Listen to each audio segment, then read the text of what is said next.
vamos a pasar ya con la última charla de esta parte de la mañana, que corre a cargo de la doctora Montserrat González, compañera de la unidad de ictus, y si os acordáis, esta primera parte se llama de incidencia a consecuencia. Y efectivamente hemos visto lo importante que es el ictus en cuanto a números, los tipos, las causas, pero ella nos va a presentar cuáles son las principales secuelas del ictus. Ella es neuróloga de la unidad de ictus, doctora en medicina, además tiene un máster europeo en patología cerebrovascular y durante 2 años hizo una estancia externa en Suiza con el doctor Bugulaski.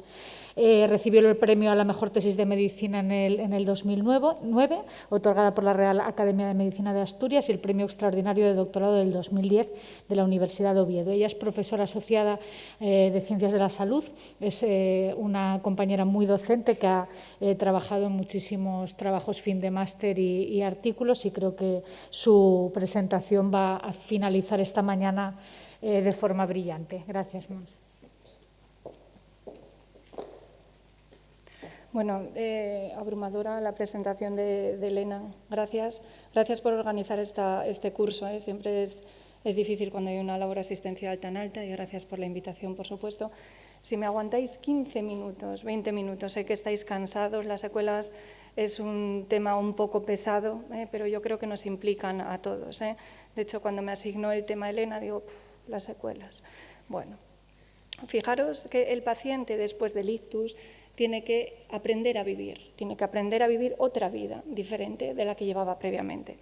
Fijaros en el paciente de la derecha, un paciente joven con una hemiparesia izquierda probablemente espástica, se apoya en un bastón, está sonriente, pero probablemente ya no pueda hacer las actividades que hacía previamente, no puede correr, ni tan siquiera probablemente podrá llevar a cabo la labor asistencial o el trabajo que realizaba previamente. La paciente de la izquierda es una paciente que tuvo un ictus de la cerebral media izquierda, tuvo que aprender a hablar, y fijaros cómo tiene que ayudarse de dispositivos eléctricos para alcanzar una vida relativamente independiente, pero sin movilizar, como veis ahí, el hemicuerpo derecho. Vamos a ver una constelación de secuelas, seguro que olvido alguna. Y si me permitís, si no estáis muy cansados, simplemente voy a dar una pincelada de cada una. Una a una merecería una sesión completa. De hecho, hablarán de rehabilitación, hablará el doctor Carriles de la neuropsicología, pero permitidme, por favor, simplemente nombrarlas siquiera. Bueno, en función de los artículos que valoréis, el porcentaje puede ser muy variable. Y dentro de estas secuelas las hay claramente visibles, las hay evidentes. La espasticidad es una hipertonía, se produce una hemiparesia por afectación de la vía piramidal, se produce una hipertonía muscular, de tal manera que puede ser muy importante, como veis en las fotos, puede llegar a provocar contracturas incluso dolorosas. Se ve en el 20 al 40% de los pacientes y supone una disminución importante de la calidad de vida de estos pacientes, no solamente de los pacientes, sino también de los familiares. Y en cuanto al coste económico, que nos hacen alusión estos autores, un paciente con espasticidad gasta hasta 4 veces más que un paciente sin espasticidad. Tratamientos variados, desde benzodiazepinas hasta infiltración de la toxina botulínica que hacen nuestros compañeros rehabilitadores. Otra secuela bastante evidente es la afasia, un trastorno en la emisión y en la comprensión del lenguaje que puede ponerse de manifiesto en la consulta cuando veáis a algún paciente, pues bueno, explorando la nominación, repetición, comprensión, fluencia, lectoescritura, y el tratamiento pasa inexorablemente por las manos del foniatra y el logopeda. Se dice que durante el primer año el 60% de los pacientes persiste con afasia, si bien esta evoluciona hacia una forma más suave. Así, pacientes al año que presentan afasia de Broca, prácticamente la mayoría con gran probabilidad presentaban una afasia mixta originalmente, y muchos que presentan afasia mixta pueden llegar a recuperar completamente, siendo buenos candidatos para terapia rehabilitadora. Los trastornos oculares, oculomotores, pueden ser evidentes también si se produce una paresia a nivel de los nervios oculomotores. Parece que no es muy importante la afectación, pero sí discapacitante, produce una diplopia. Otros menos evidentes, visoespacial, perceptivo, y el más común que vemos en la clínica, el defecto campimétrico. No tienen un tratamiento definitivo, pero sí están asociadas a riesgo de caídas, institucionalización y la recuperación puede producirse en grado variable si estamos hablando de alteraciones campimétricas. Se dice un 8% de los pacientes presentan hemianopsia y el 50% normalmente recuperan espontáneamente en los siguientes meses. La disfagia, un tema hiperimportante en estos pacientes. De hecho, hay un taller sobre disfagia, con lo cual no voy a entrar mucho en el tema. Simplemente reseñar, no solamente hay riesgo de broncoaspiración, sino también de malnutrición. Normalmente es una sintomatología que refiere el propio paciente. Crisis comiciales. La principal causa de crisis en pacientes mayores de 60 años es la enfermedad cerebrovascular. Se habla de una incidencia del 20%, sobre todo en pacientes con hemorragia intracraneal, sobre la isquemia cerebral, si bien hay muchos más pacientes que sufren isquemia cerebral, con lo cual globalmente es mayor el número de pacientes con isquemia que tienen epilepsia vascular, factores asociados, los que veis aquí. Quizás el más importante es la aparición de la primera crisis en el tiempo, de tal forma que se presenta una crisis más allá de la primera semana de la producción del ictus. A los 10 años este paciente tiene un riesgo del 70% de desarrollar epilepsia vascular. El tratamiento, fármacos anticomiciales en función de la tolerancia y la comorbilidad del paciente. Y bien, siempre recordamos, no hay una evidencia para el uso profiláctico. Lógicamente están asociadas con peor calidad de vida y asociadas con mayor mortalidad y complicaciones. Dentro de las secuelas que no son tan evidentes, pero sí muy importantes, está la nosognosia. La nosognosia es una incapacidad para reconocer el déficit que presenta el paciente, o por lo menos no lo reconoce en su magnitud. Nosotros podemos explorar a este paciente simplemente comparando una extremidad con otra o bien pasándole escalas específicas. Suele asociarse a lesiones de hemisferio derecho. El tratamiento no está bien determinado, si bien sí se habla de que a lo mejor un tratamiento antidepresivo pueda mejorar la evolución de estos pacientes. Por ser afectación de hemisferio cerebral derecho, se acompaña de otra sintomatología, que es probable que os hable el doctor Carriles, la heminegligencia, una heminatención. Estos pacientes tienen mal pronóstico desde el punto de vista de rehabilitación. Si un paciente no reconoce su déficit, es difícil que se pueda trabajar con él. Deterioro cognitivo, demencia vascular en una población tan envejecida como la nuestra es muy importante nuevamente. Se habla de deterioro cognitivo, demencia vascular asociada al ictus, aquella que se produce dentro de los 3 primeros meses. Se puede producir por una afectación cortical múltiple, subcortical múltiple o simplemente por un pequeño infarto en el lugar correcto. Se hablan de infartos estratégicos. Depende del daño, del volumen del daño neuronal y de una afectación cognitiva ya preexistente.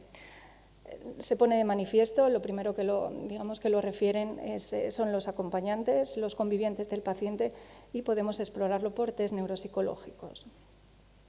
No hay nada aprobado en el tratamiento de la demencia vascular, si bien como muchos de estos pacientes ponen de manifiesto un trastorno degenerativo secundario, sí se puede intentar tratamiento para inhibidores de la acetilcolinesterasa o memantina. Y en cifras es un poco terrible. 1 de cada 10 pacientes tendrán demencia después del primer ictus. 1 de cada 10 pacientes lo desarrollará en el tiempo, 1 de cada 3 pacientes tendrá demencia si además ese ictus recurre. Y se habla hasta una probabilidad de 6 veces, más de 6 veces, en un paciente que tiene ictus de desarrollar demencia frente a un paciente que no la tiene.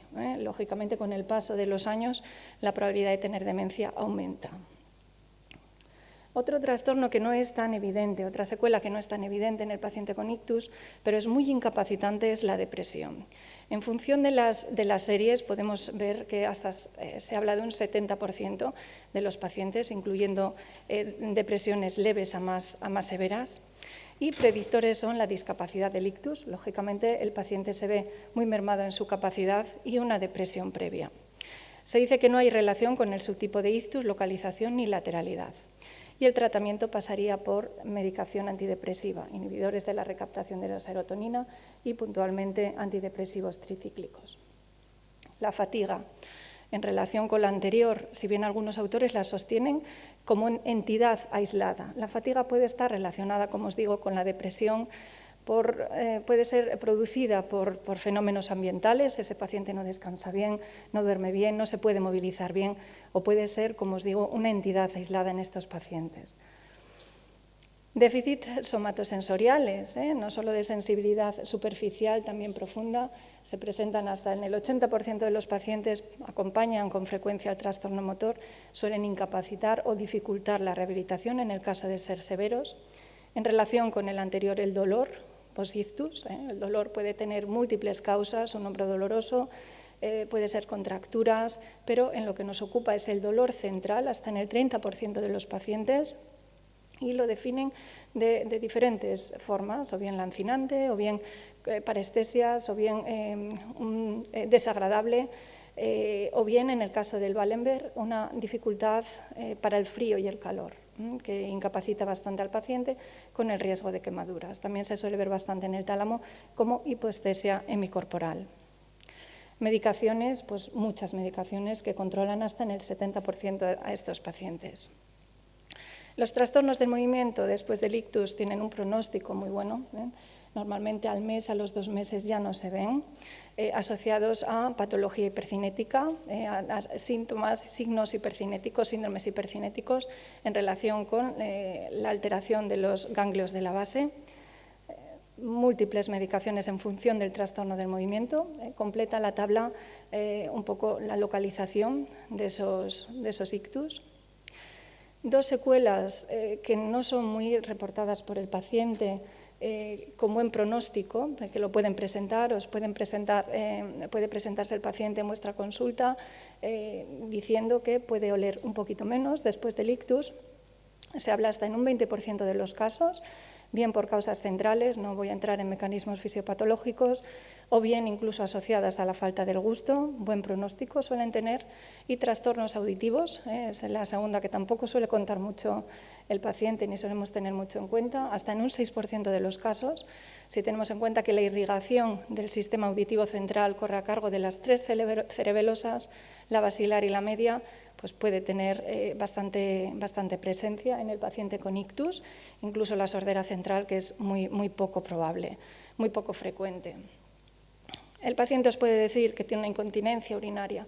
Normalmente tienen buen pronóstico. Normalmente puede producirse o bien por lesión puramente central, que puede dar tanto una hiper como una hipoactividad de la vejiga, o puede ser que el paciente esté incapacitado, bien por la movilidad, bien por el lenguaje, no es capaz de levantarse y no llegar rápido al baño. Los factores ambientales que bueno, todos conocemos, el ponerle el pañal al paciente, el decirle utiliza el pañal, eso también puede ayudar, pero normalmente la incontinencia tiene buen pronóstico al alta. A los 3 meses prácticamente recuperan. Un tema tabú para muchos pacientes, son pacientes jóvenes que vienen a la consulta, enfrente tienen a una doctora, es un tema muy importante para los pacientes. En función de las series hablan hasta en un 75% de los pacientes, tanto hombres como mujeres. El pronóstico suele ser bueno, pero quizás en ese momento este paciente necesite tranquilizarle, una orientación hacia un especialista que le ponga un tratamiento de forma puntual. Fijaros, en la tabla de la derecha tenéis las localizaciones de las lesiones y el tipo incluso de disfunción sexual que presentan. El sueño y el ictus. El sueño se puede ver afectado por mecanismos centrales, como no, y también pues, por el ambiente. Es un paciente que no se moviliza bien, es un paciente que puede tener dolor, dificultad para manejo de secreciones, y establece una interrelación. El sueño es fundamental para que ese cerebro realice una función normal. Y ya para finalizar, pues bueno, la inestabilidad postural del paciente, esta inestabilidad postural que nos vuelve locos a todos, ¿no? ¿Qué le puede aportar a este paciente? Se habla de mecanismos muy complejos de interrelación entre varios mecanismos que finalmente pues nos presentan a un paciente con mayor riesgo de caídas, menor independencia y mayor riesgo de institucionalización. Vuelvo a mi constelación de secuelas, decir que en el centro de ellas están los profesionales, el médico de atención primaria como director de la orquesta, como no, enfermería, no lo he puesto, pero siempre estáis en el corazón del paciente con ictus porque sois las primeras, o sois los primeros, perdón, que recibís a este paciente. Rehabilitación, geriatría en nuestro caso, foniatría, logopedia, terapia ocupacional, neurología. Todos debemos de entender, de escuchar, de intentar ayudar a ese paciente e intentar guiarle en ese camino hacia una nueva vida. Gracias.